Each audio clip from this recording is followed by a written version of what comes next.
My name is Kent. I've been an interaction designer for quite some time now.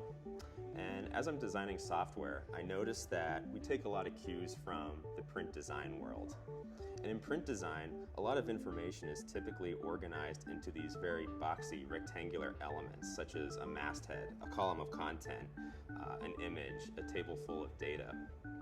And when we start thinking about interactive items, such as menu bars and navigation, we kind of force them into these very print-inspired layouts. And sometimes I believe the end result can be quite unnatural and even awkward. So time and time again I ask myself, why are we doing this? And I wonder if there's another industry in which we can take some inspiration from. Now, I've always been a fan of architecture growing up, more specifically Frank Lloyd Wright.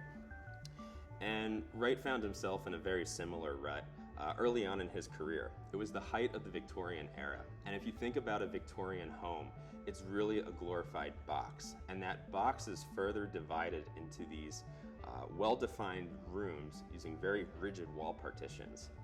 And Wright revolutionized architecture by first getting to really know his clients, and he designed these homes right around their lifestyle.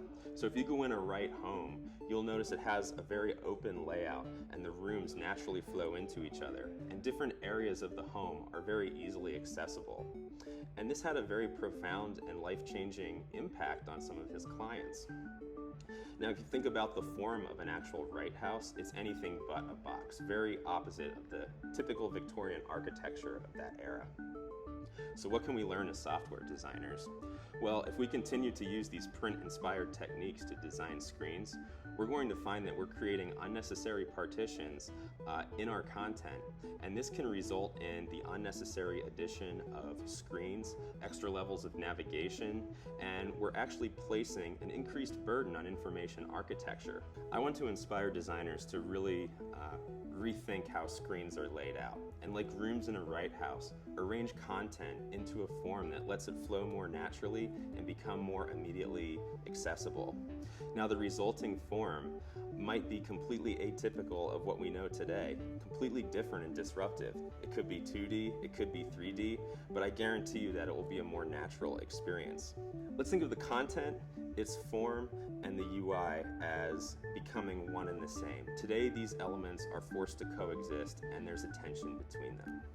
So if we start thinking about how we can apply these Frank Lloyd Wright inspired principles to our software design, we're going to end up with a more natural experience, a more intuitive experience, and even maybe a delightfully unexpected result. So throughout my presentation, I want to bring this concept to life by showing real-world examples and inspire designers to think about how this can be applied to day-to-day work.